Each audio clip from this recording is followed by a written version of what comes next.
Hello everyone, good evening, welcome back to my channel. তো আজ হচ্ছে আমাদের বাড়িরই একটা বিয়ে, কিন্তু যাওয়া হয়নি আমাদের। আমরা গিয়েছিলাম একটা পৈতে বাড়িতে, মানে ভাসুরপুর পৈতে ছিল সেখানে। তো সেই ব্লগগুলো ধীরে ধীরে আসতে থাকবে। আর আজ হচ্ছে আমার এক দেওরের রিসেপশন আছে, তো সেখানেই যাচ্ছি। তো এখনই রেডি হয়ে এলাম। তো এই যে রেডি হয়ে গেছি, তো চলো এবার আমরা বেরিয়ে পড়বো সবাই মিলে। কে কে যাচ্ছি, কতটা আনন্দ করছি, সবই তোমাদের সাথে শেয়ার করব। তো চলো পুরো ব্লগটা দেখতে থাকো, তোমাদের খুবই ভালো লাগবে। আর চলো তাহলে যাওয়া যাক, আমরা এক্ষুনি বেরিয়ে পড়বো, সবাই রেডি হয়ে গেছি। তো চলো দেখতে থাকো, সাথে থাকো। তো চলো ফাইনালি পৌঁছে গেলাম রিসেপশনে চলে এসেছি। আর বিয়ের ভিডিওটা দিতে পারলাম না এই কারণেই, আমরা সেদিন ছিলাম অন্য এক জায়গায়, সেই কারণে দিতে পারিনি। দাদার ছেলের পৈতে ছিল, সেখানে চলে গিয়েছিলাম। তো পৈতের ভিডিওগুলো নেক্সট ভিডিওতে আসছে, অবশ্যই অপেক্ষা করো, খুব ভালো ভালো ভিডিও আসছে পরপর। আর প্রথমেই ঢুকে দেখো দারুণ করেছে, এন্ট্রান্সের ডিজাইনটা খুব সুন্দর করেছে।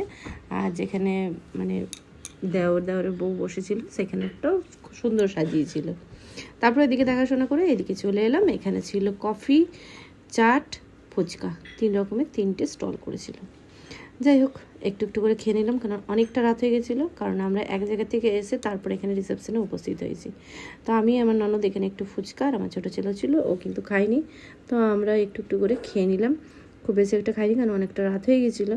ওই 2-4টে ফুচকা খেয়ে আবার একটুখানি দাঁড়িয়ে তারপর আবার চলে এলাম মেন কোর্সে চলে এলাম। প্রথমে তোমাদের এক ঝলক মেনু কার্ডটা দেখিয়ে দিলাম, মেনুতে কী কী রয়েছে। প্রথমেই আছে স্যালাড, সস, আর আছে একটা ভেজিটেবল চপ, একটুখানি খাওয়াও হয়ে গেছে অলরেডি। আর তার সাথে মিনারেল ওয়াটারটা থাকছেই। মিনারেল ওয়াটারের সাথে সাথে এইখানে দেখো এইদিকে সামনে বসেছে আমার ননদ, আর বসেছে আমার জেঠি শাশুড়ি আর ননদ, দুজনে বসে আছে এদিকে। তারপরে দিয়ে দিল ডাল মাখনি দিয়ে দিল। এবার পাতার দিকে তাকিয়েছিলাম যে কতক্ষণে দিয়ে দেয়, আমি দেখিয়ে দিলাম যে এই পাশে দাও। তো যাই হোক খাবারগুলো দারুণ হয়েছিল, কিন্তু ঠান্ডা হয়ে গেছিলো, কেননা আমরা অনেকটা রাত করে খেয়েছি, সেই কারণে ঠান্ডা হয়ে গেছিল। আর সাথে ছিল মশলা নানটাও বেশ ভালো হয়েছিল। তো খেয়ে নিলাম টুকটুক করে। আর তার সাথে মিক্স ভেজ। তো অনেকটা রাত হয়ে যাওয়ার কারণে একটু খাবারগুলো মনে ছিল যেন একটু যদি গরম থাকতো তাহলে খুব ভালো হতো, কিন্তু কিছু করার নেই। আমরা যেহেতু আমাদেরই দোষ, অনেকটা লেট করে গেছি। চলো মিক্স ভেজটা পড়ে গেছি কিন্তু।